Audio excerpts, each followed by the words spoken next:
Back to కొత్త ముచ్చట. ఈ రోజు ముచ్చట ఏంటంటే రోజు కానీ కాలేజీ పోయినా ఇది మా సివిల్ బ్లాక్. ఇంతకుముందు మా క్లాస్ రూమ్ 3rd ఫ్లోర్లో ఉండే, ఇప్పుడు 5th ఫ్లోర్లో వేసిరు.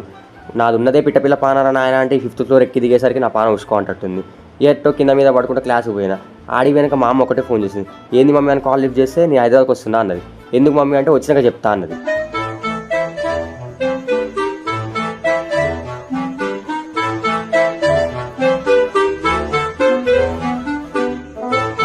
అయితే నేనేం చేసిన, సార్ని పర్మిషన్ అడిగి ఎల్బీనగర్కి వచ్చిన. నేను చాలాసేపు వెయిట్ చేసిన తర్వాత మా అమ్మ వచ్చింది. అసలు మ్యాటర్ ఏంటంటే మా అమ్మ అప్పాలు తీసుకొని వచ్చిందంట. అప్పాలు తీసుకొని కూడా ఇంత దూరం వస్తాడా మమ్మీ అంటే నేను చూడబుద్ది వచ్చిందా అంటుంది. అయితే నేను రీసెంట్గా చేసిన వీడియోస్ మా అమ్మకు మస్తు నచ్చినాయంట. నానా సమాజం నేను గుర్తించట్లేదు కానీ అద్భుతమైన క్రియేటర్ నాన్న నువ్వు. ఇక సరే అని అమ్మని తీసుకొని షాపింగ్ పోదాం అనుకున్నా. అయితే మా చెల్లెని కూడా రమ్మని చెప్పిన. ముగ్గురం కలిసి దిల్షుక్నగర్ పోయినాం.